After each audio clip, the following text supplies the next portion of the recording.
So you are still watching Good Morning Africa. We're coming to you from our studios in Abelempe 48 Swanika Street here in Accra. We are streaming live on Facebook and on YouTube at Pan African Television. You can also join in the conversation by sending your views, comments and contributions on 02608465390, 02608465390. This morning I'm sitting in for my brother Kwame Osu Danso. But before I introduce my guests for this morning, let me take you through the topics we are going to be discussing on the show. South Africa begins human trials for vaccine. Daily Graphic captured that story on page 5. Government undertakes to restore demolished building at Nigerian High Commission. Ghanaian Times, page 13. Osu Manche and elders condemn demolition at Nigerian High Commission. Also captured in the New Crusading Guide newspaper, page 3. Government can buy Woyome property. Daily Guide, page 3, captured that story. And finally, an open letter to Ghana's Electoral Commission. Mass voter registration will result in mass deaths from COVID-19. I've been joined in the studio this morning by Mr. Kwesi Pratt Jr., Managing Editor of the Inside newspaper, and also in the studio is Richard Asante, member of the New Patriotic Party communications team, and finally, Honorable Inusaf Hussein, Member of Parliament for Tamale Central. Good morning. Good morning. All right, so Honorable, I'll start with you on the African story. South Africa begins human trials for vaccine. Well, let us say good morning to you, to good self, and it's a long time. Very well. Then we start on the same step. That's true. And Richard.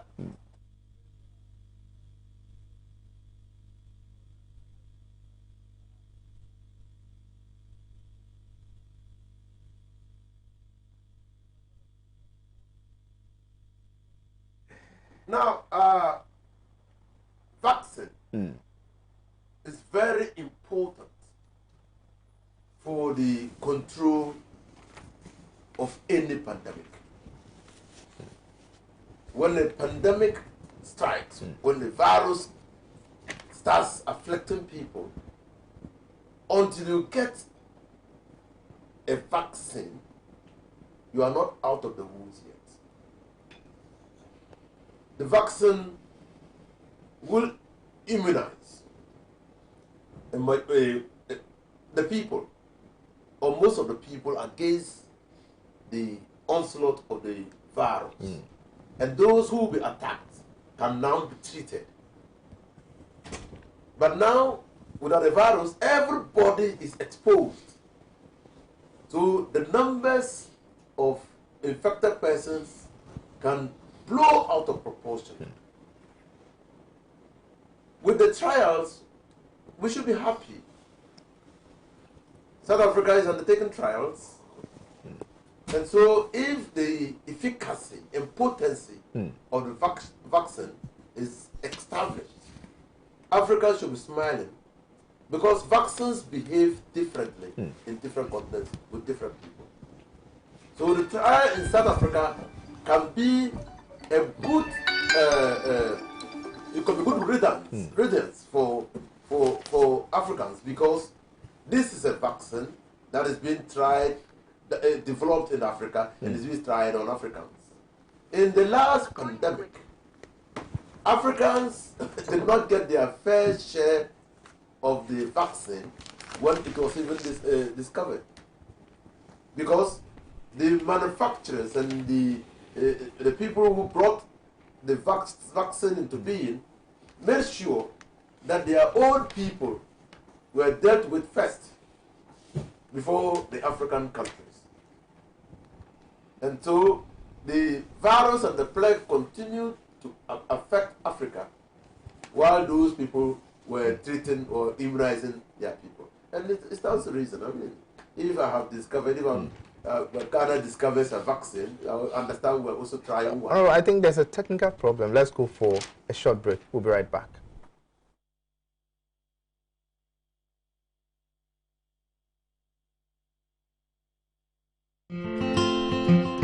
Life is always unforgettable at Ridge Royal Hotel. Wake up to a blissful morning at the Plus Ridge Royal Hotel, built with you in mind. Ridge Royal Hotel is situated at Second Ridge, Cape Coast, few minutes drive off Accra, Cape Coast, Takoradi Highway, and close to the Infantapem School. Come over for your early bird buffet breakfast from 5:30 a.m. Magical hands of our chefs. Enjoy our best cuisines made with love just for you. Our tasty snacks, finger foods, kebabs, cocktails, and shakes are just irresistible. Experience packages like the Range Royal Banquet Blowout.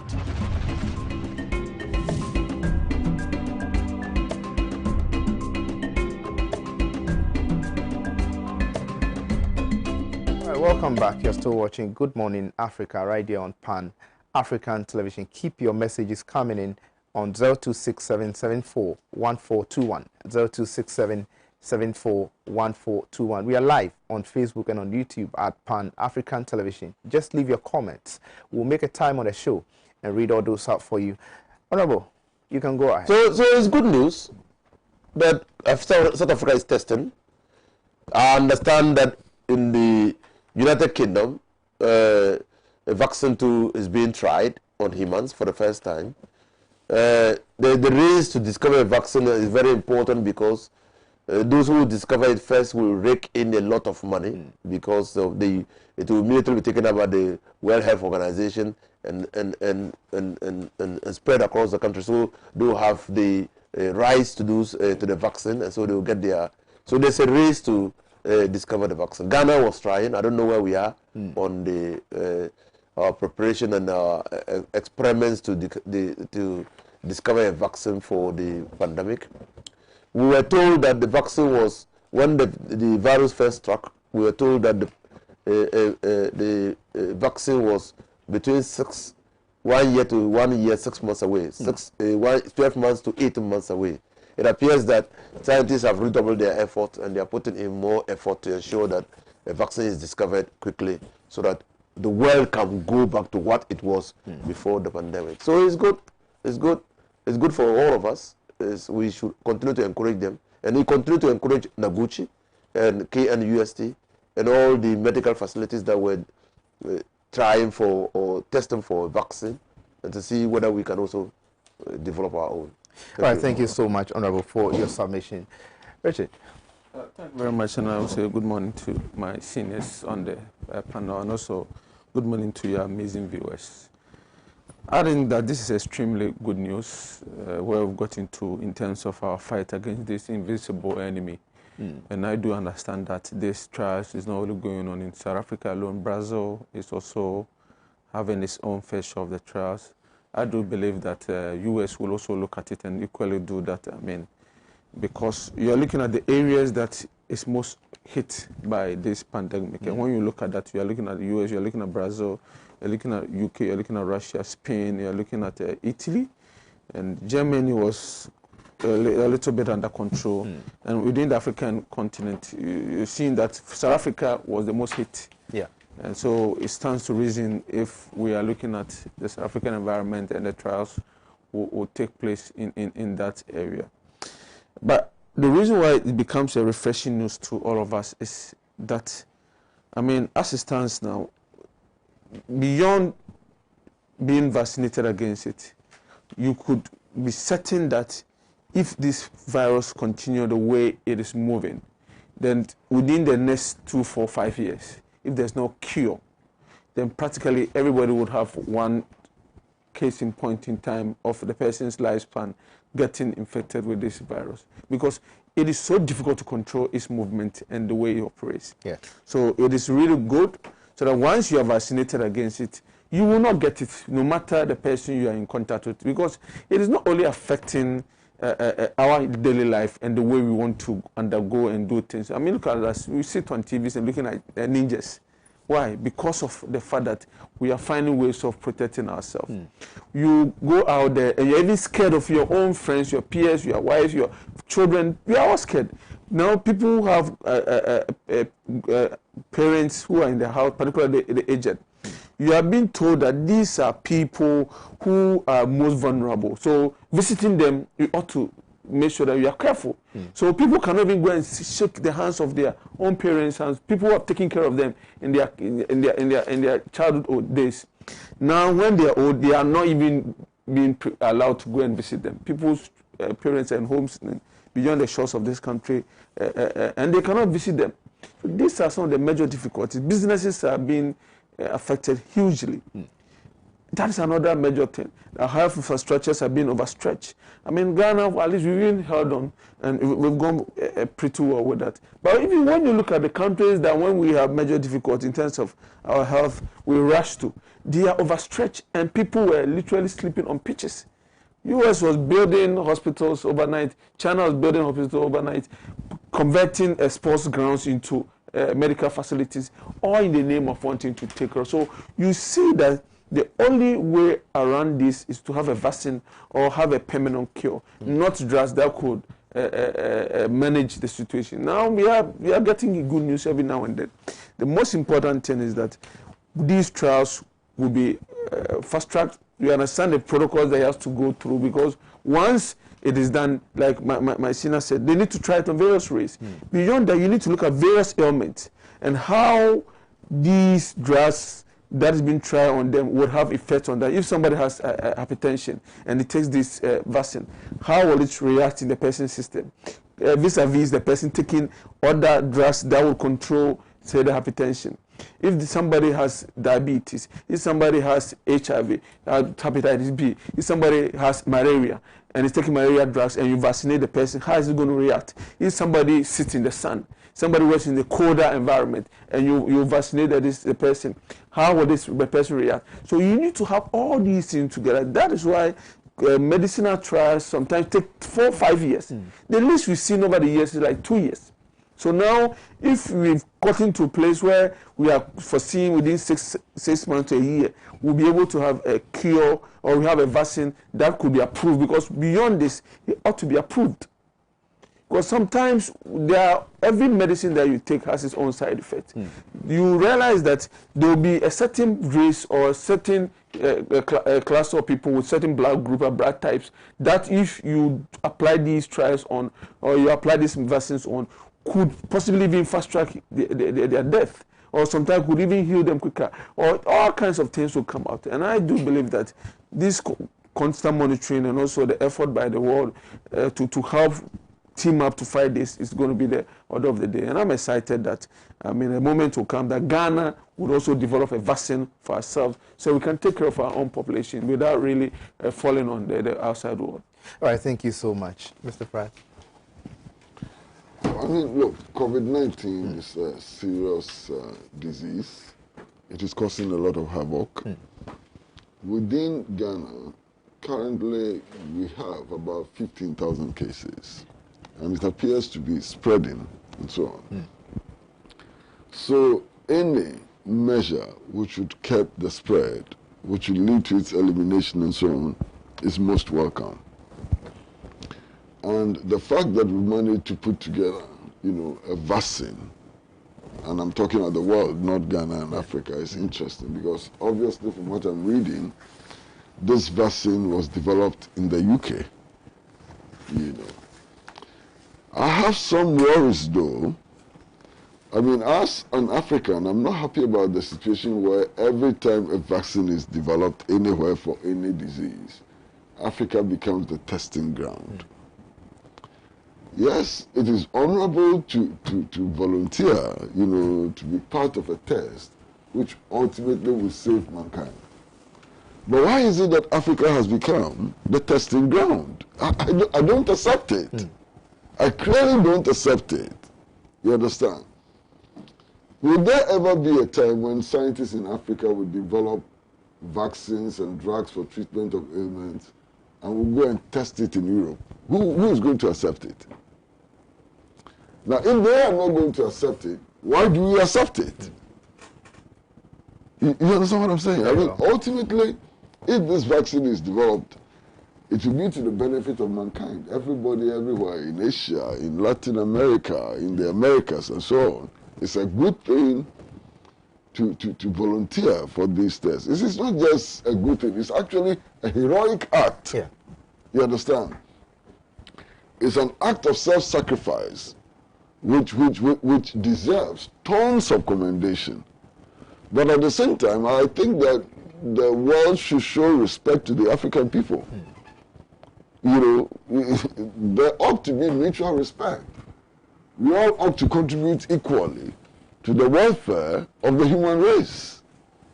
So that's my misgiving, that's my discomfort, you understand? I mean, South Africans are doing a great job. If they offer themselves, you know, to be tested and so on, it's honorable, it's great, it's something that we should respect and so on. But at the same time, we should be asking important questions about why every time there's a new vaccine, Africans become the guinea pigs.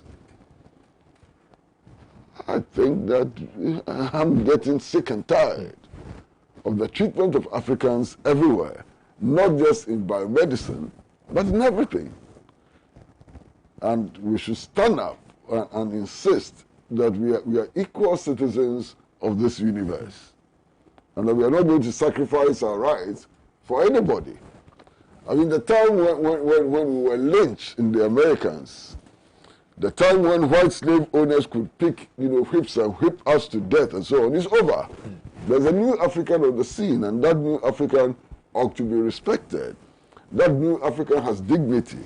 That new African is not inferior to any race, and we must be treated equally. Finish. All right, thank you so much. Richard, I'll start with you on this, but we would have to do the two together. Government undertakes to restore demolished building at Nigerian High Commission, and Osumanche and elders condemn demolition at Nigerian High Commission. Thank you very much. I think this came as a major shock to me as a citizen, and I was disgusted by that. Okay. And I think that every Ghanaian, wherever you find yourself, regardless of your political affiliation, ought to be disgusted by this action by certain individuals.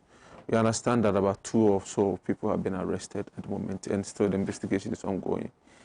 It does compromise our relationship with our neighbors, and they are our brothers. And we ought to understand it. I always tell people that this thinking about because I'm a Ghanaian or because I'm an African, South African, I mean, another person from another country becomes my enemy, and the way we treat ourselves. You know, remember that a couple of years ago, I think a year or 2 ago, when there was xenophobic attacks in South Africa, all of us sat on various platforms and condemned the act. We spoke against it. In the same way, Ghana is not a jungle. There are laws in place. Even if somebody should steal something that belongs to you, there are ways and laws to use in remedying such situation. So you have no right whatsoever to take the laws into your own hands. Governors or gather individuals or whatever it is, weapons that people claim they went there with bulldozers to go and pull down structures. Even if not the fact that it was an embassy facility or a facility belonging to an embassy. You have no right, even a private citizen's property, you have no right to do that unless you've been authorized by the court to do so. And if so happens, the court has modalities that ought to be followed before you can even arrive at that. You have no right whatsoever to go anywhere, whether you are a kingdom or you are some, whatever it is you might belong to. You have no right to do that. And I think that these individuals ought to be punished if found culpable by the courts. What it is that if rather undermines the already fragile relationship we have with our neighbors. You know, within the past, say, 8 years, there have been back and forth issues with Nigeria on various terms. Over the past year, we had Nigeria closing its borders to certain members within the ECOWAS sub-region and even other African countries. So goods could not really, and goods and services could not go in and out of Nigeria. It affected a lot of trade. People that were transported to the Nigeria border got sport and all that. It created a lot of discomfort. All of us were not happy. In Ghana, we are knowing that there are a lot of agitation here and there, particularly between Guta and his members as to what our brothers Nigerians can do at what point in time, the kind of businesses that they can do. You know, we have laws in place that tells us or mandates the various groupings in terms of business cycles, what they can operate with in terms of the money, the quantum of money, the investment they do. Are they allowed to involve in retail trade and all those things? All these battles are ongoing, and we are finding a makeable solution to it. We are trying to understand it, so at least we can live peacefully. Because for some of us, we do believe that you ought not to do things like this, because whatever you do, there's a tendency of reprisal attacks within other parts of the globe. So you ought not to go into that, because I'm somebody who have lived in various countries. I've traveled a lot, particularly within Africa and beyond, on business terms and on trade terms and educational tourism and health tourism and all that. And once you go out there, and sometimes you are being mistreated, or you are being disrespected, you feel so bad about it. So in the same vein, you do not expect that people come to your country and they are not treated. I mean, they are not treated fairly and well. We know there are people from other countries who come here sometimes misconduct themselves, some get themselves involved in armed robbers and all that. But there are Ghanaians too who are armed robbers and other things. So we need to understand that we ought not to judge people based on where they are coming from, but based on the content of their character, articulated by Martin Luther King a couple of years ago. We ought to understand that in assessing our rights and also exerting our rights as citizens, there are mechanisms in place to do so. We do not have the right. I understand that the Osu Mancheda came into some of the sub-chiefs admitted that the exercise was organized by the Osu.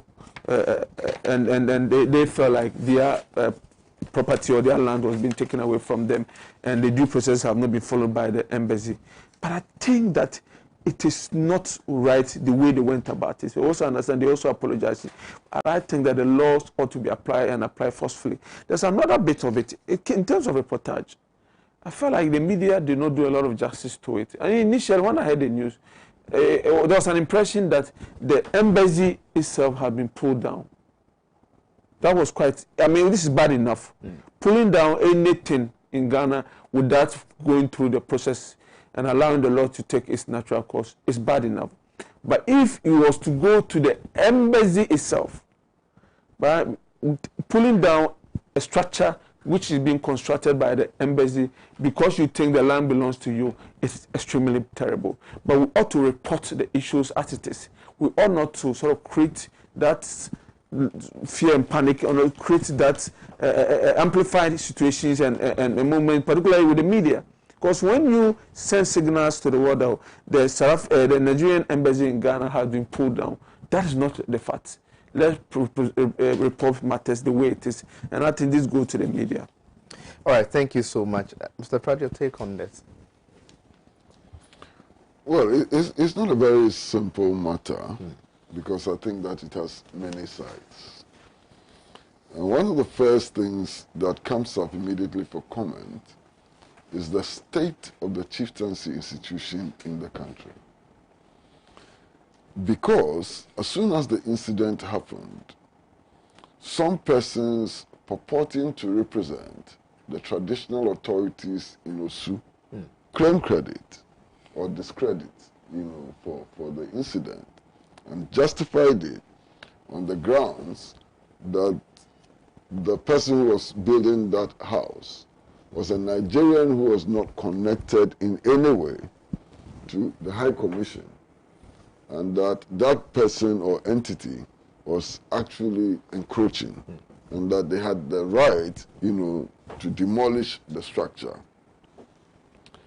Now, this morning, another group of persons purporting to be the traditional authorities in Osu have condemned the act. So it leads us to the question of who is the legitimate, proper, legal, traditional authority in Osu. That's one side of it. True. Now, in Ghana, it is difficult to resolve land title issues without reference to traditional authority, in many instances. So when we have a situation where the chieftaincy institutions appear to be in the shambles that they are in, then we have a difficulty in resolving these issues, and it may lead to altercations leading to violence and all kinds of things. That's one part of the story. Now, the second part of the story has to do with all these land disputes across the country and so on, and the extent to which our land administration authorities are on top of the issue. You understand?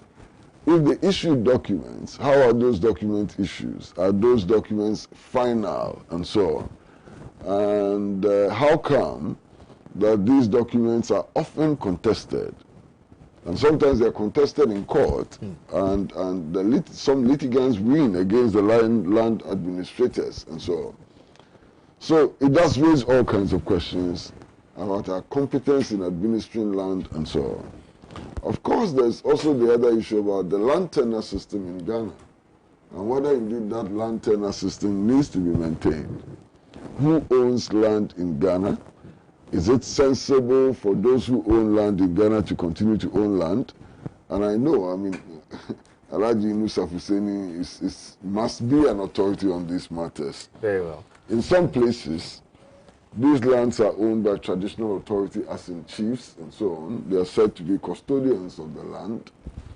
In other cases, the lands are actually owned by families and not the chiefs and so on. In some cases, the lands are in the hands of religious leaders, in some cases referred to as tindanas and so on. You understand? So you don't have a uniformed land tenure system. And the land tenure system we have is not often equitable and sensible and so on. So the need to review the land tenure system becomes imperative. And this case throws up the question of the land tenure system. Now, I accept the explanations of government, and I believe very strongly that this attack on the Nigerian High Commission was not orchestrated by government. I believe fully that government had no hand in the attempt, or the attack on the Nigerian High Commission. The fact that government has no hand in it does not absolve government of its ultimate responsibility for securing diplomatic premises under the Geneva Convention. Yes, government did not know about it. Government did not set the hooligans who carried out this demolition to the tax and so on. But there's still an important question as to the extent of protection for diplomatic institutions in our country under the Geneva Convention. And the Nigerians and all other diplomatic missions have a right to raise that issue of adherence to the Geneva Convention and so on, which provides this protection. Now, government has elected to reconstruct the demolished property. I think it is right.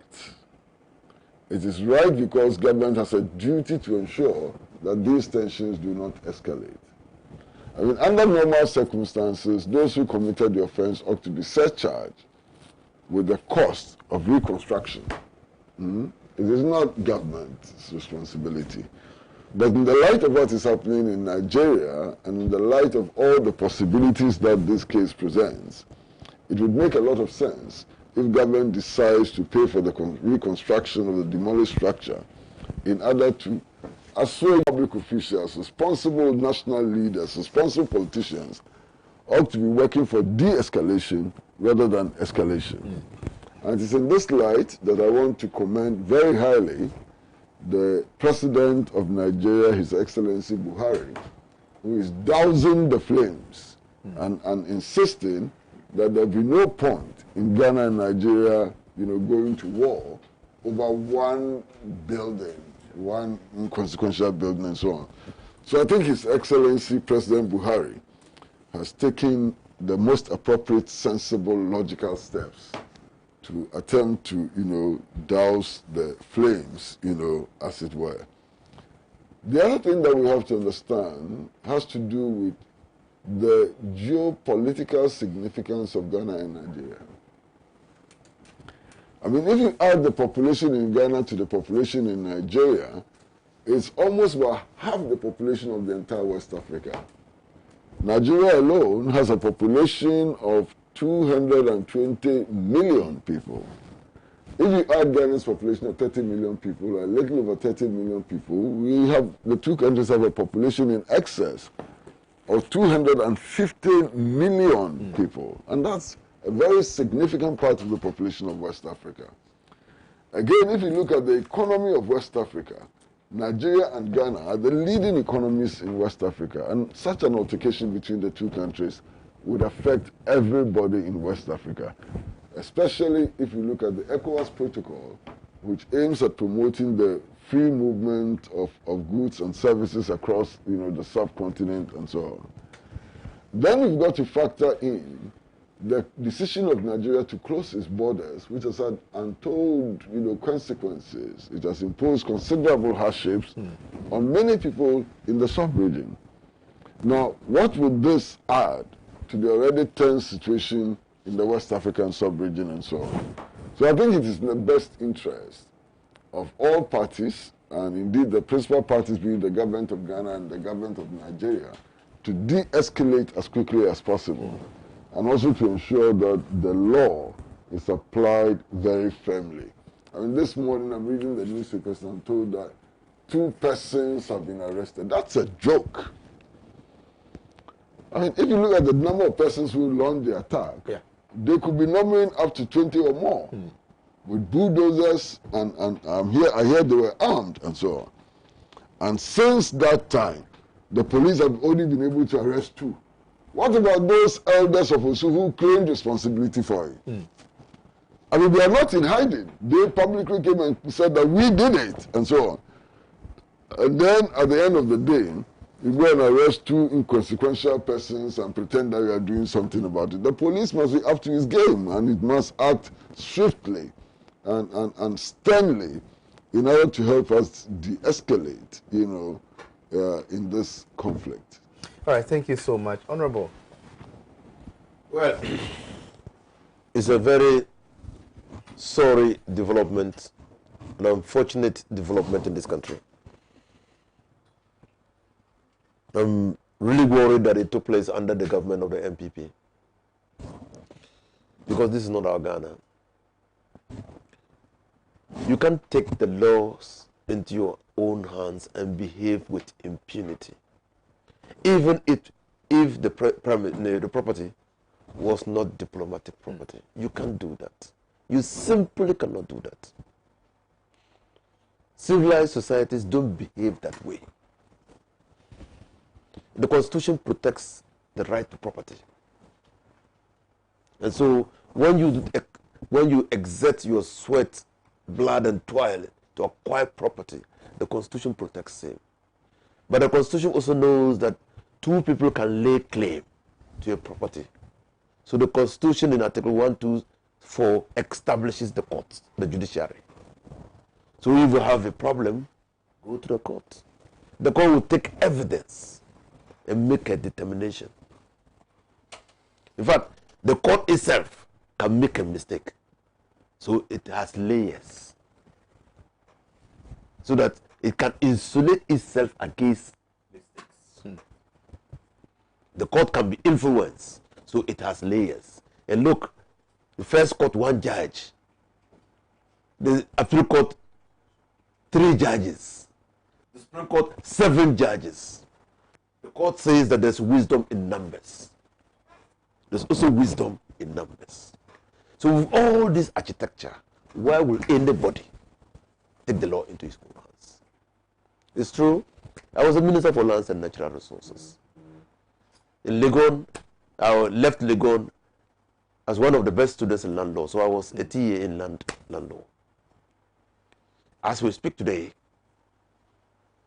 we are consolidating all the land laws in this country. There's a land bill currently before Parliament. And my brother is perfectly right. Land is owned by different segments of society. The family, the stool, the skin, even government. And so, the Usutu, yes, before the onslaught of the British and the creation of modern Ghana, the Usutu and families in Osu held land. their subjects had reduced virgin land occupation. And so subjects, when the subjects acquired those lands, because they were subjects of the Ustu stool, the allodial interest in that land acquired by the subject was vested in the Ustu stool. The inability of governments or stools or schemes to manage lands and ensure that we have a coordinated and planned development led the British authorities, subsequently the Ghanaian authorities, to vest some portions of the land held by traditional authorities in government. So all the northern territories lands were vested in the states. The state did not have title to the lands, but the chiefs could use the land with the consent and concurrence of the traditional authorities, so that we could plan development. So when you go to Tamale, my brother was in Tamale, grew up in Tamale, certain portions of Tamale are so organized and developed. When I say developed, not high rise, they're so planned that you will see evidence of what vested land in an authority can do. You can't build any structure. Even existing areas were cordoned off. You remember when 1961, when the Queen was coming, the traditional area in Tamale was partition was cordoned off, so that the good side could be shown to the Queen. Now, but what is more troubling is government's lazy, corrupt, inefficient, and incompetent way it has handled this problem. That's what is worrying me. Government got the information that a group of persons had attacked the premises rumored, believed to be the Nigerian High Commission. Government failed, refused, or neglected for more than 24 hours to say anything about the property. Nothing. Where the demolition occurred is closer to the police headquarters. They never responded to any distress call. In fact, at the time that Joy FM went to the premises, there were no policemen over there. Then they see something quite absurd. Why were the police not interested in whoever was committing this unlawful act? Why? Was there some unseen hand? I was tempted to believe that this thing could only have been carried out by the most powerful in society, because it's an act of absolute impunity to take a law into your own hands. It's even more devastating. It's more condemnable when that impunity is towards a built-up property. It's towards a built-up property. Yes, I know that it's part of the laws of Ghana to have self-help. If you have your land and early morning you go there and see some people digging up foundation, you have the right to employ self-help to stop them until you go to court. You don't leave, like Okongo said, and things fall apart. If you wake up in the morning, open your door and see someone defecating in front of your door, you don't run to the chief's house to report that someone is defecating in front of your door. You compel that person to collect whatever he's dropped there. That's self-help before you go and report him to the chief. Now, so the property was demolished. Demolished in broad daylight, in the full glare of the police. Tacit approval of some I don't want to use military. security agencies. Tacit approval is bad in itself. Then, while we were still lamenting and trying to know who were these powerful forces behind the demolition, the unlawful, unauthorized demolition. I choose my words carefully. Unlawful because you can't do demolition without law. Unauthorized because it is only the court, after you've obtained judgment, that will authorize the demolition. So it was unauthorized and it was also unlawful. So who was this powerful person who could take the law into his own hands and do as he wished in Ghana? Who was this powerful person? In fact, as former Finance Minister, I was left very, very worried. This is not a development that we should countenance in Ghana at all. Then the paramount chief of Osu, my good friend, Ni Okwe Kenkai Dauna the fourth, paramount chief of the Osu traditional area, issued a statement and said they demolish the property. They demolish the property. His explanation was not convincing. If the land is vested land and is property of Osu, and then someone comes to build on the property, at the time he was building on the property, where were you? Is there that a foundation? You watch him. He started erecting a concrete foundation. You watch him. He built. You watch him. He roofed. You watch him. He painted. You watch him. And you came and destroyed the property. So why didn't you go to court? Why didn't you go to court? So that the court will compel you to sell him to buy the property from you. You demolished him. Destroyed the property. Today we are hearing Ni Note, the Osu Manche. I don't know the difference between the paramount chief of the Osu traditional area and the Osu Manche. Who is bigger? Probably the traditional area. So I don't know. I don't know. But we had the paramount chief of the Osu traditional area, Ni Okwe Kenkandauna. Yeah. And now we are hearing Ni Note, Osu Manche. So who is who? Who has authority to issue a statement? Above all this, with government sleeping on the job, government is not saying that it will use our resources to restore the building. No. That is why we have laws in this Ghana, in this country.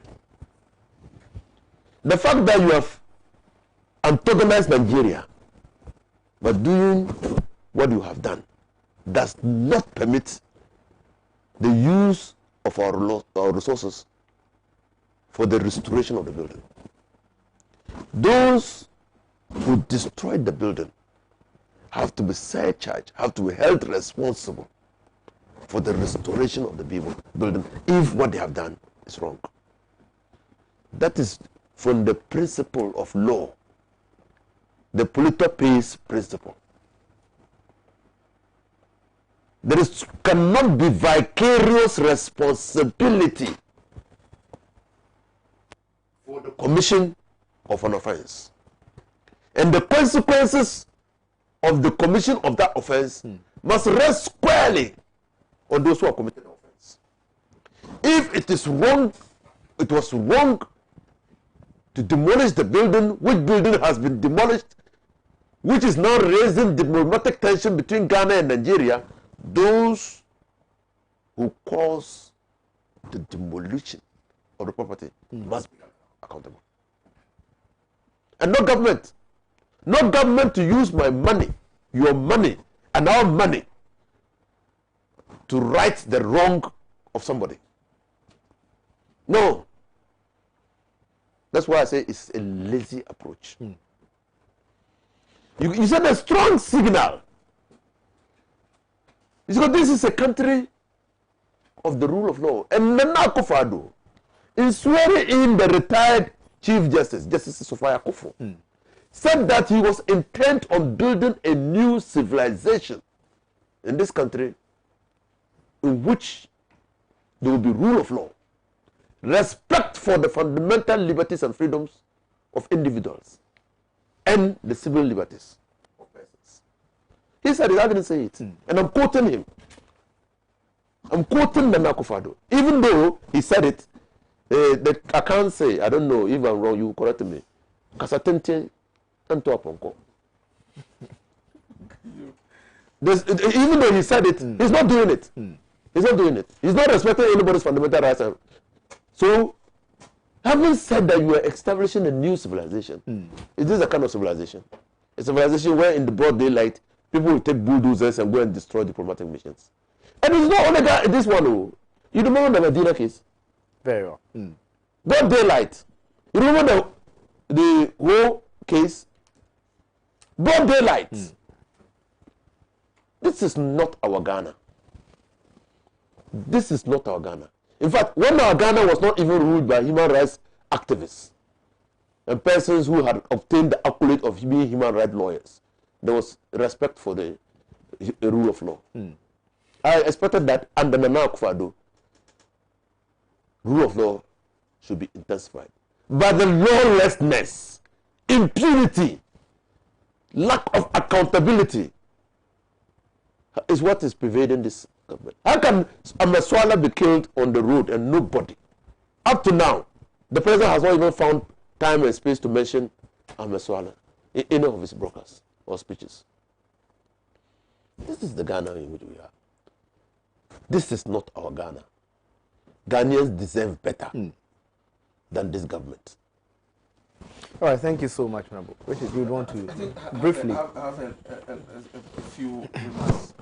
I was extremely disappointed in my senior, Honorable Yunus Hussaini's presentation. Extremely disappointed.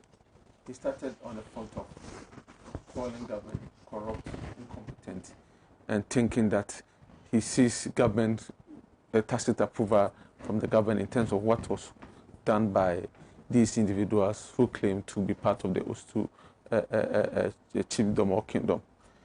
He went further to talk about the fact that government did not issue a statement within 24 hours. It was after 24 hours, which was all not true. As soon as the incident happened, the Ministry of Foreign Affairs issued a statement. The government took actions, made the necessary steps available. The police started the investigation. The police were there. I mean, there are things that when we are presenting, we ought to take away the politics. And all what I saw was my brother trying to use when the government, when was the people? I know when the demolition occurred. Richard, when did the demolition occur? Please, when did the demolition occur? In the course of the submission, you know what he said?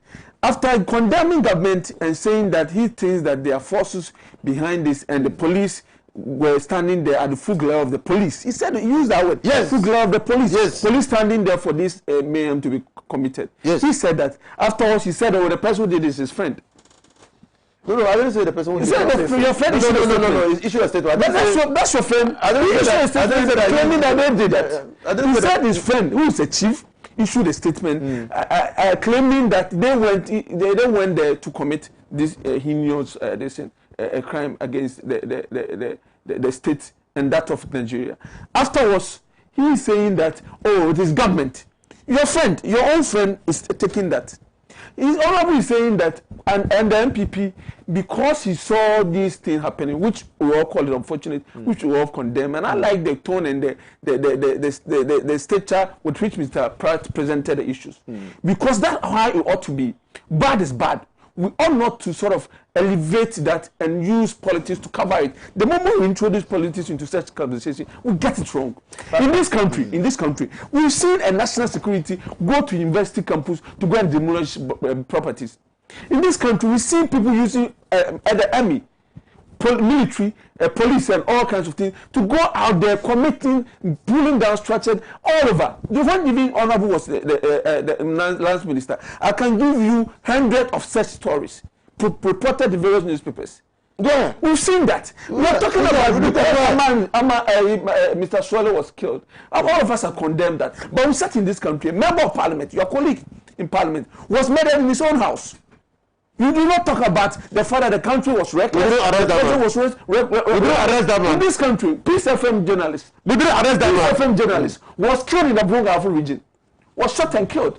Peace FM reporter was shot and killed. What was his name? Was shot and killed. What was his name? What was his name? No, don't worry. That's not. No. I don't want you to be putting. I don't want you to be putting. I don't want you to putting things on the air without evidence. I won't agree to that. Don't be making those LPP arguments. Within the next 1 minute, I'll give you the name. No. It's not a story. Don't be putting things on air without evidence. No. I don't like this LPP. But the member of parliament, you didn't know that person. We arrested that person. We arrested that person. About arrest. That person is gone. What's the crime? What's the crime? Let's clarify things. What's the crime? Even under the NDC. What's the crime? Of Frederick Autry. Who killed him? Who was under NDC? Who? What do you call it? Manager. Who? Frederick Autry. The MTN this staff who was killed. Branch manager who was killed. I'm saying that when you're making such when the member of your government sits on air and says that that person will honorable. You are not honorable. Honorable. You are here. Okay. Saying that government should go. I think we need to a minute. I mean, I gave you some time. Can you wrap up for me? You said that government should not allow. Government should not pick our taxes to go and construct the structure. We should wait. Take these individuals to court. Allow our legal system. Myself and Honorable know that the legal process, the tussle, how long it will take to even take 2 years, 3 years to settle before we go and construct the property. When even the court arrives, whatever money they will use for that, they will pay back, right? And we are saying we should not use our money. We should continue for the already precarious situation to persist. We should allow what will you have that? What a lazy government. The best government and a government that has a vision that we do is to construct it, resolve the problem now because it's our citizens. Kindly step down. It is those who they are Ghanaian citizens. Thank you, Richard. So we have to bear that. We'll bear that. Richard, we have to bear that. But it will be good if you're able to tell us the Peace FM. It's all simple. Yes. Let me get for you all of that. But let's move away from that. Justice, I don't think that is the issue. Okay. You know, when the incident occurred, I heard Nigerians resident in Ghana complain loudly that the invitation to the police took a long time for the police to arrive. Right, yeah. And that we did not act timeously. That's a fact. You understand? So even police reaction delayed considerably. And if the police had been on the scene in good time, perhaps the demolition could have been stopped. I mean, look, at the number of police stations around the area where this occurred, I mean, it takes the police from Kotowabi less than 10 minutes to arrive on the scene. Yeah. So if they had been minded to arrive on the scene, this whole thing would have stopped. So there was some delay, and it's worthy to mention that delay. Again, I don't think that just listing number of people who died in a particular period answers the question. Just under every government, people die. You know, I mean, look, from Adam and so on, people die, people get killed and so on. The issue is whether or not government, as in government or its security agencies, have acted properly and timeously, you know, within that period and so on. And Richard, I mean, all of us are worried about a situation in which somebody like Ahmed Swali gets killed, and up to now, there's no arrest, there's no prosecution and so on. And if I say that, it doesn't mean that during Nkrumah's time there was no armed robbery or somebody was not killed. I'm an Nkrumahist. In Nkrumah's time, there could have been armed robberies, people could have been killed and so on. It doesn't in any way justify the situation where And Meswali was shot in broad daylight, and there's no justice for his family, and the perpetrators have not been found. This is about counting dead bodies in every regime. It doesn't help us with any debate at all, you understand? And I think that it's important for us to rise above this NPP-NDC partisanship sometimes. Because otherwise, the issues are clouded, and they're so clouded that we cannot see through them properly. You understand? So, thank you so much, Mr. Pratt, for that wonderful submission. Now, I'll start with you, Mr. Pratt. My submission is not wonderful at all.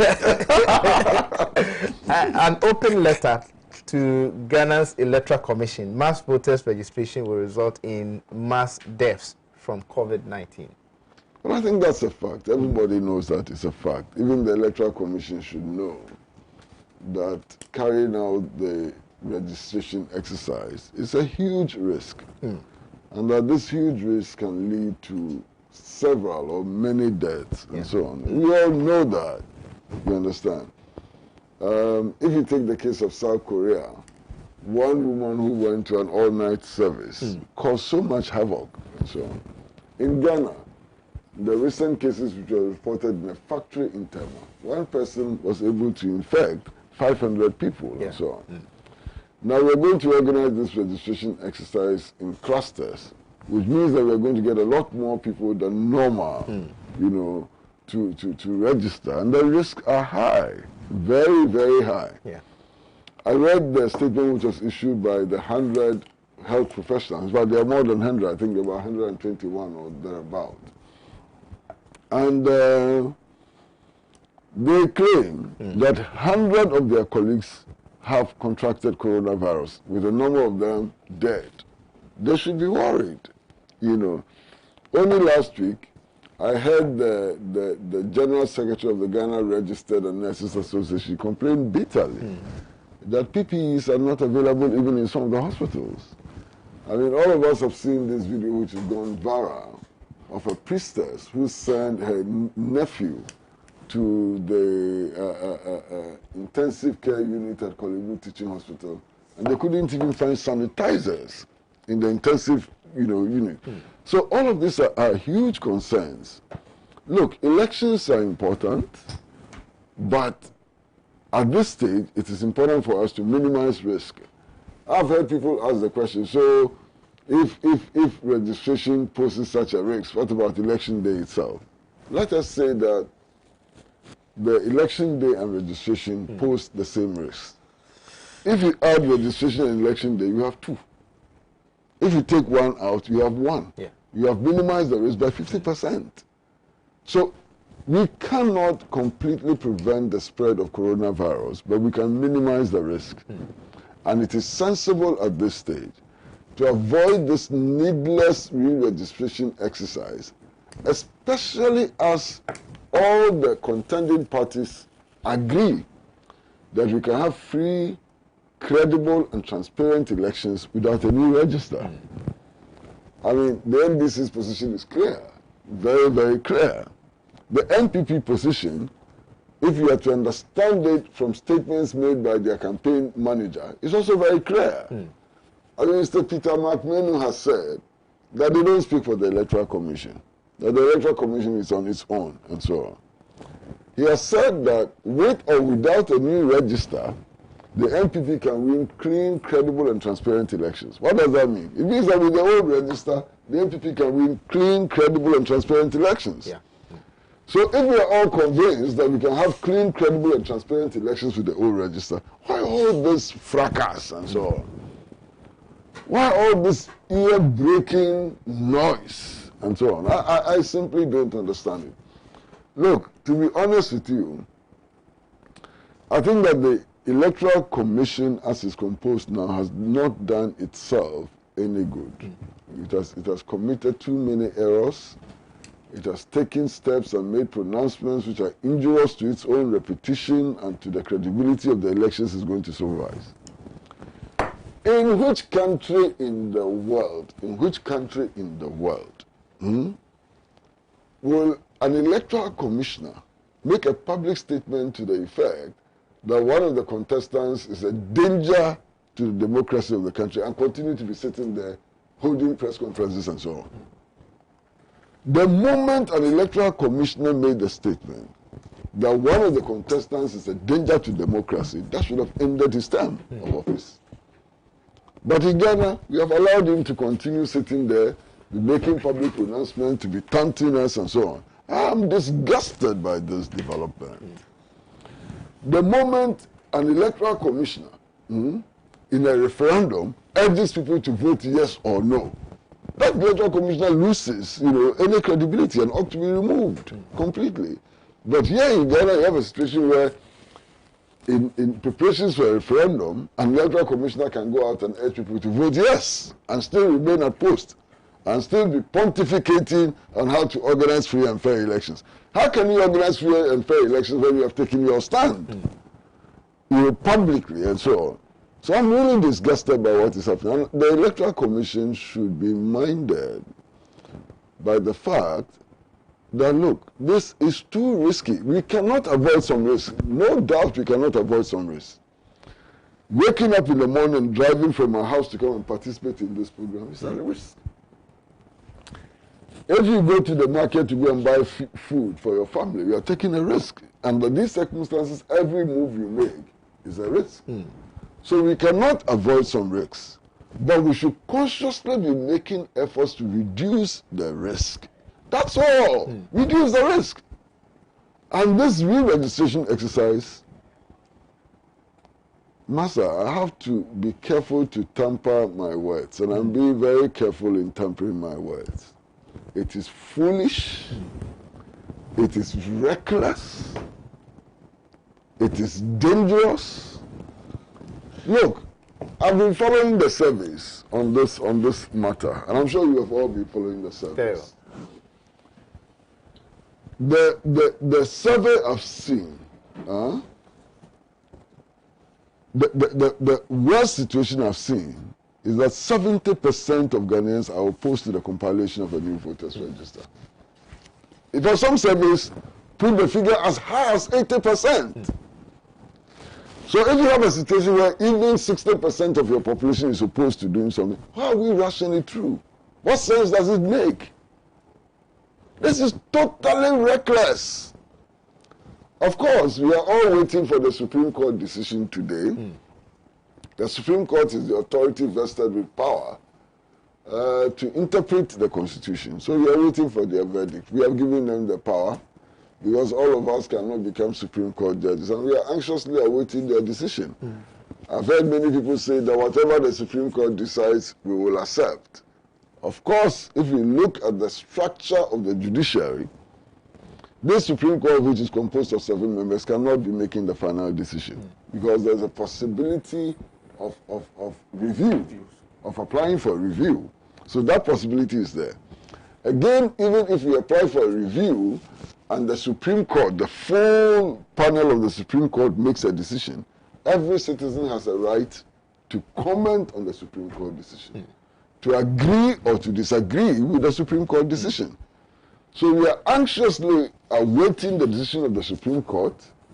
All of us, no matter political persuasion and so on, I'm sure are hoping against hope, hoping that the Supreme Court will do the right thing, which will preserve the life and dignity of the Ghanaian people. We are waiting. All right, thank you. Honorable. Yes, remember my... no, I'll come to you. I'll come to you. So, no, because I just wanted to address... No, don't worry. I'll come to you when I come to you. Come to you. You raised the... Doesn't matter which of you speaks first. We'll come to you, don't worry. All right, Honorable, you can go ahead. You see, what is happening is a matter of concern, and we have said it. Therefore, covered. Every day that the numbers... Now we are 15,000. Yeah, yesterday we recorded 440-something cases in one day, the highest spike. Yeah.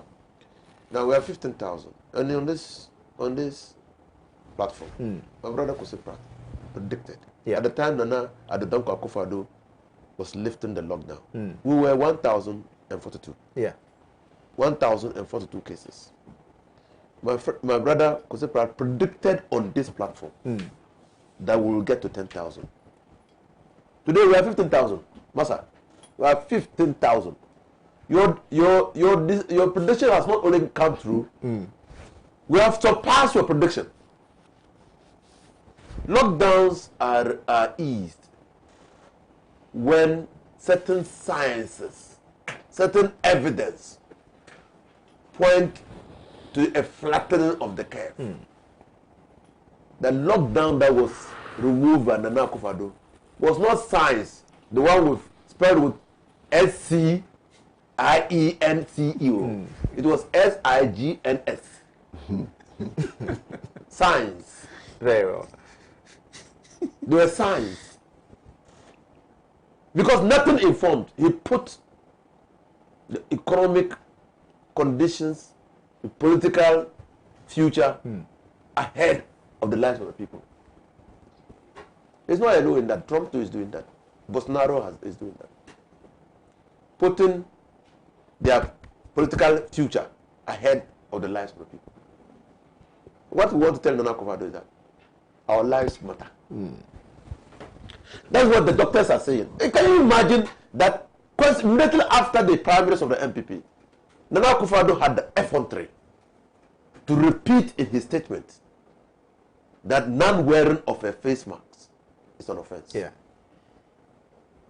When pictures showed everywhere that the people who were doing the delegates and those who were involved in their Saturdays primaries were not complying with the protocols that he had issued. He didn't direct the police to arrest them. He waited when they finished. He said he was still saying that non-wearing of a face mask is an offense. Can you imagine? What this hypocrisy must stop in this country. And then we are seeing the spikes. If you want to see evidence of lackadaisical attitude towards the control of the pandemic, look for it in the MPP primaries where people gather. Because they will not observe the protocols. It's a human attitude. It's a human attitude. They don't observe the protocols. And when they don't observe the protocols, the disease jumps from person to person. And if you are nearer, it jumps faster. It jumps faster. And so we're seeing spikes.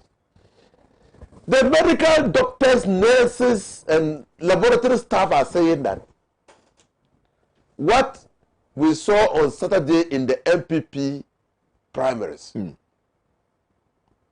should give us an understanding, an idea of what can happen to this country if we bring people together for registration. They are saying that we have read their letter. They say that they are not challenging the legal mandate of the Electoral Commission to register. That's not their concern. They're just drawing attention to what can happen when the registration takes place. And looking at what is happening after the MPP primaries, where we have recorded the highest number. I mean, the numbers were recorded in the MPP primaries. It's just 400 came after MPP primaries. It didn't come before the MPP primaries. Richard. Or they are yet to hold their primaries. Not at all. They had a graduation just last week. And the testing has to go. The testing has to go. Come and tell me. I don't know. They are coming after MPP primaries. If this is not as a consequence of the MPP primaries, then we are in trouble. Because I'm sure more tests were going to come. It will go higher. Because now, how many ministers are at page 28 of the Green Book? 26 of the Green Book. How many ministers? There are 4 or 3. They're taking refuge there. I hear they are arrested. The beds are very cozy. They're fine. So, is it mischief? So they are there. They're there. But Mr. Pratt, don't be worried about the Electoral Commission. They know that they will go with the wind. I'm saying it here, they will go with the wind. Look, and I'm not saying that because I hate them. Where was the woman of the NCC? What was her name? The one that was removed from office. Yeah. Even shout us, eh? No! SCC! That was The guy woman. Richard Nyama petition The guy woman. against You know her offense?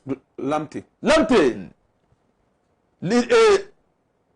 Something Lamptey. It was LL. Oh, I forgot. Lamptey. You know her offense? She had gone to stay, when she was appointed, she had gone to stay in the hotel. Oh, Shiraj. Shiraj. Talking about Shiraj. Shiraj. Yes, sure. Shiraj. She had gone to stay in the hotel and paid Pending the renovation of official bungalow or something. and paid rent advance for more than 2 years, which was contrary to the Rent Act. Richard Nyama took her on, and she was removed. Loretta. LL, Loretta Lamptey. LL, I mean, she was removed for violation of an act. That was her offense. Oh. She violated the tenets of an act of parliament by paying rent not consistent with the act. She was removed. You know the offense of Charlotte Osai? She was removed because she violated the provisions of the Procurement Act. That was why she was removed. Today, Bossman and what's her name, Jim Mensah have violated the Constitution. How? They failed, refused, or neglected to declare their assets 1.5 years after they had been appointed. When the law and the Constitution says maximum 6 months. The Constitution says so. What did Shiraj say? She has found as a fact that she was appointed in August 2018. She filed her declaration of assets after the Shiraj had been petitioned, and on the 17th of February 2020. So what was their general decision? I'm talking about violation of the Constitution. I'm talking about violation of the Constitution. I'm not talking about Shiraj. Shiraj's ruling was clear. Shiraj's ruling was that the Constitution had been Violated. But that, before they could adjudicate the matter, steps have been taken to remedy the violation. situation. That's what they said. But how can you remedy the violation of a Constitution? I don't know, we can go ahead. I say that. I'm not done yet. Oh, honorable. I'm not done yet. After This hypocrisy in governance must stop. 2 people were removed by Nana Akufo-Addo and his apparatchiks for violations. They removed by the Constitution. By the Constitution. They were removed by the Act of Parliament. Constitution removed them, not the They violated Acts of Parliament. They were removed. And somebody has violated the Constitution.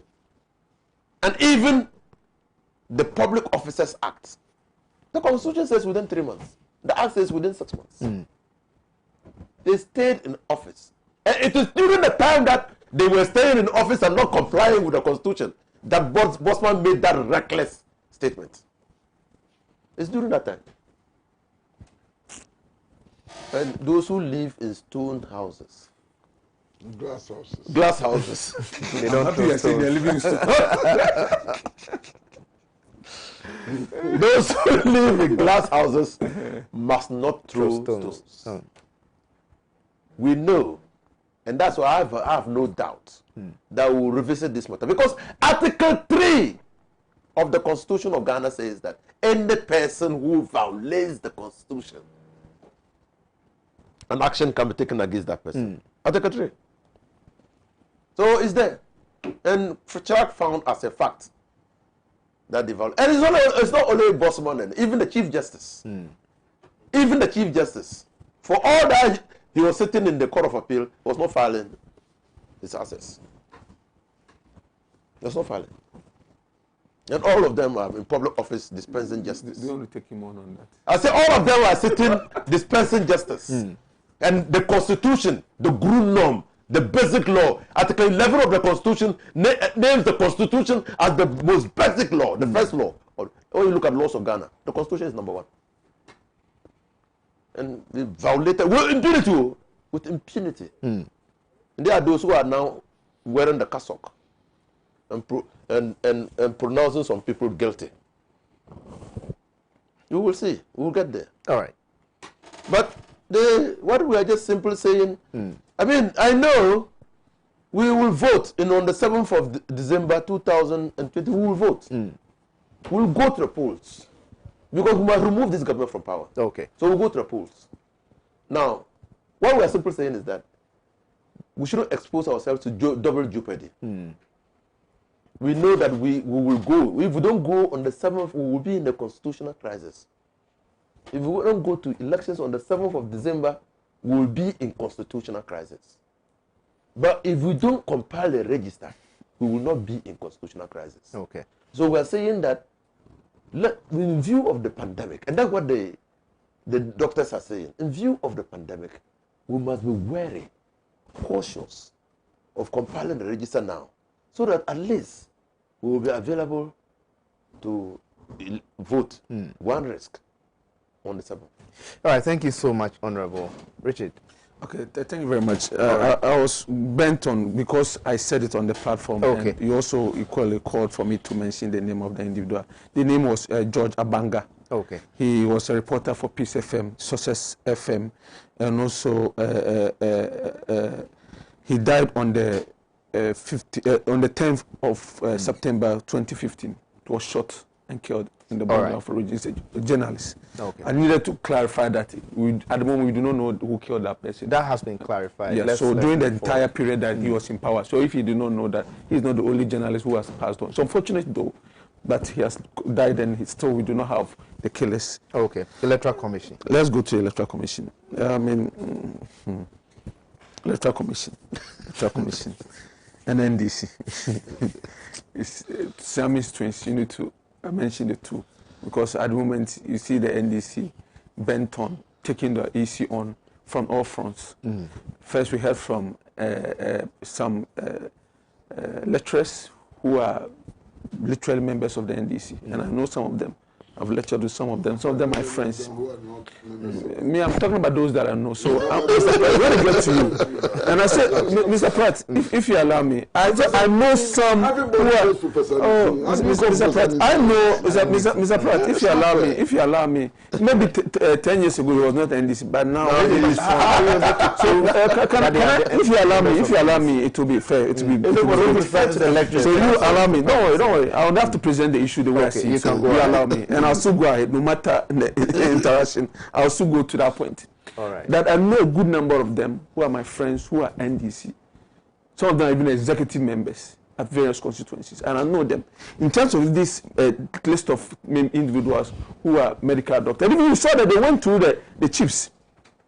That Mr. Asiodun Ketia literally touring the country, visiting chiefs, and chiefs who have some soft spot for the NDC. You heard them make serious comments and to the fact that they think that they don't support the EC. And you don't expect everybody to support what the EC is going to do, the new voters register. We, the MPP, we said that, you know what, whatever decision the EC takes, we support it. If tomorrow they say they are not interested in compiling voters register, we'll support it. If the next day they say they are compiling, we'll support it. Because at the end of the day, we know how to beat the NDC. We beat them fair and square in 2016. That the President Mahama lost beyond repairs. He lost beyond the comprehension of the NDC. Don't compile the register. We beat them fair and square. That was unprecedented defeat. Come on, what informed that? That honorable was saying that right after the MPP's conference where we want to elect our executives, our parliamentary candidates, that was where the numbers shot up. That's not true.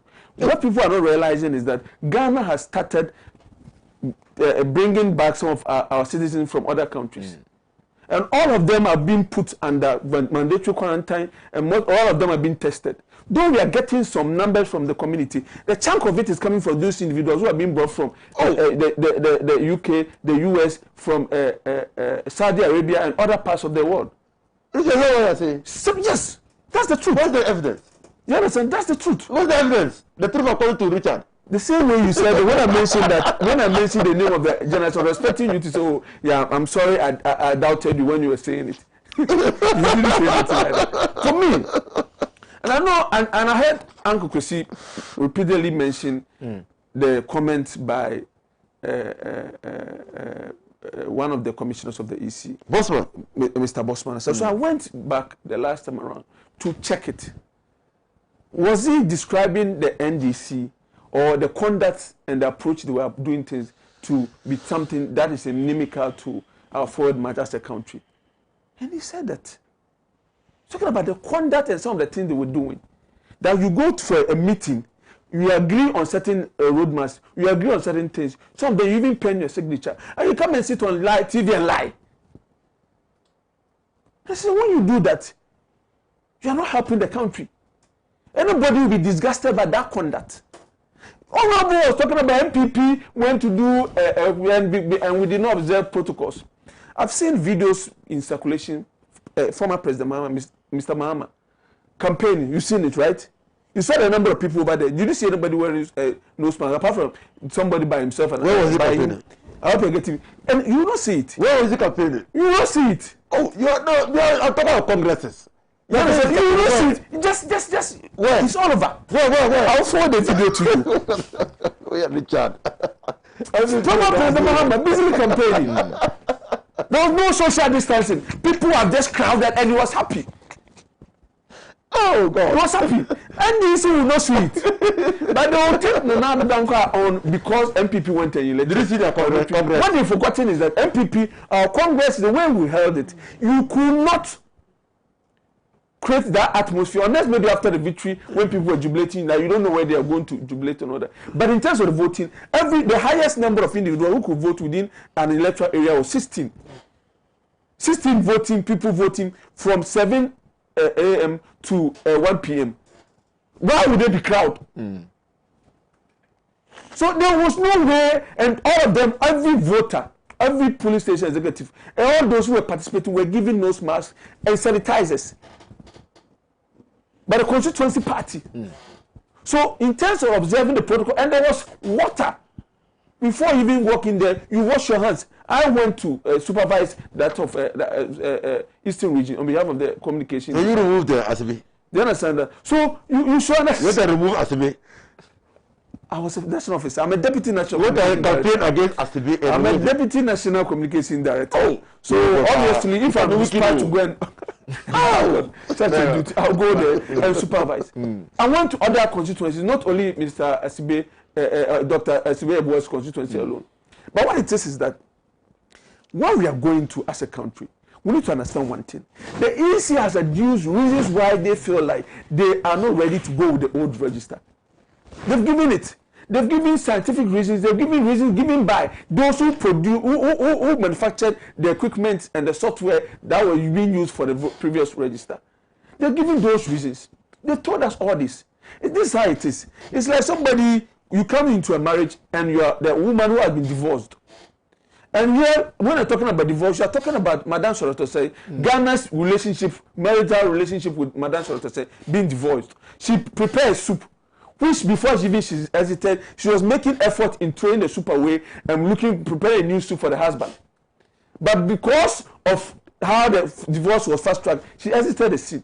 Then a new person comes on board who is being married, and you are saying that she should pick the soup that the previous EC was preparing to throw away. Because there are documentary evidence to the fact that Madame Sorotose had received documentation and she was making plans to change the old register.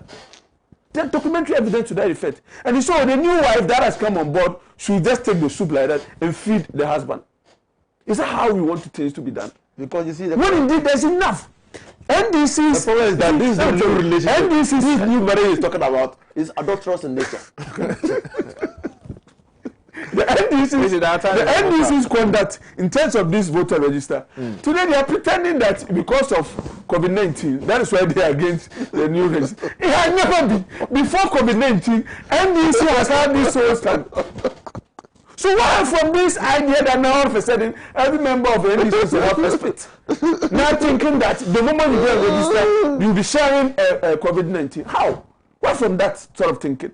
I mean, for us, what we do believe is that we ought to protect ourselves. But we will also wait for whatever it is that the Supreme Court will come out today. Okay. If the Supreme Court comes out, all of us will follow that. And I think that the NDC, I'm sure the next time they'll organize market women and put them into writing a statement. You hear trotro drivers, because they started from lecturers, they went to members of their party who are medical doctors and nurses and health practitioners. They'll go to market women, they'll go to carpenters, they'll go to tailors, and later on, I don't know who they'll go to again. But all of us have all these identifiable groups in our party. We are not abusing the system. We have several doctors, several nurses.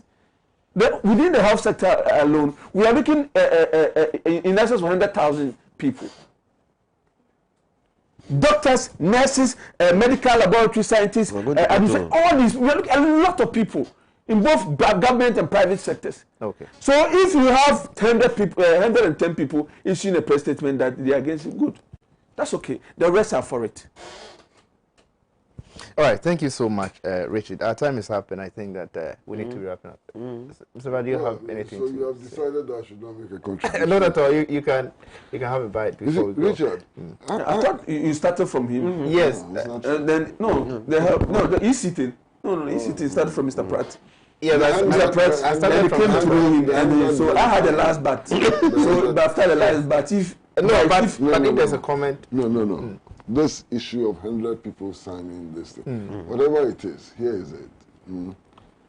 Richard, I'm highly disturbed by this developing phenomenon. Anybody who criticizes MPP must necessarily be NDC. I think we should not tolerate it at all. We should not tolerate it. We should frown on it. We should condemn it in the strongest possible terms. Okay. Because what this 100 doctors said is not substantially different from what the Ghana Registered Nurses Association has said. I listened to their general secretary.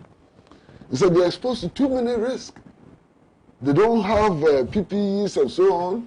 They are dying, they are falling sick and so on. That's just what is being repeated by this 100 health personnel. You understand? Yeah. And I've heard doctors who are not NPP and who are not NDC speak on the matter. This thing of painting everybody NDC, I think it should stop. It's not even in the interest of the NPP. Because if everybody who criticizes the NPP is NDC, then the NDC has won the elections already. Stop it. It doesn't help anybody. You understand? It doesn't help anybody at all. Stop it. It's no good at all. I mean, to the extent that the 101 lecturers who signed that petition today are all NDC. And I know that. Some of them have even come to deny that their names are on the list. But that's not what I'm talking about. So the list itself is fictitious. That's not what you said. You said that they are NDC lecturers. lecturers. These doctors... Richard, please. You understand?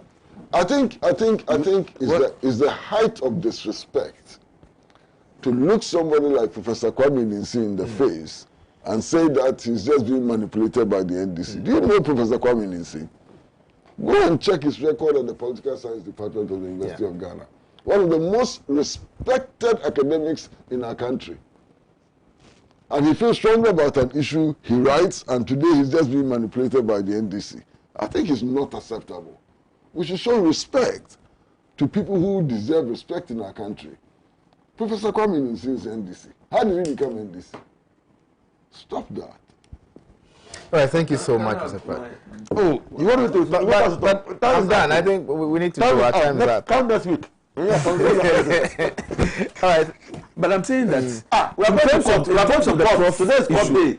I'm saying that on that list itself is fictitious. Okay. Because there are several people who have come to deny they signing that. The second, I know that the individuals who are on it, a chunk of them are NDC. Including all of MPPs that they never accepted. Yes, and NDC have put people into that. All right, okay. Thank you so much, Richard. This is what time will last on the program this morning. Make a time with us same time tomorrow. My name is Justice Appiah. The show has been Good Morning Africa.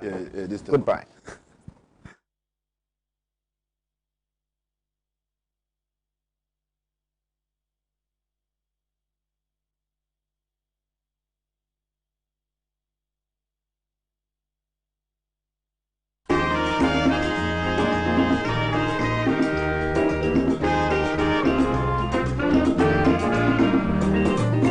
has labored, he has suffered to lead his people into the land of freedom. He is the Redeemer and the champion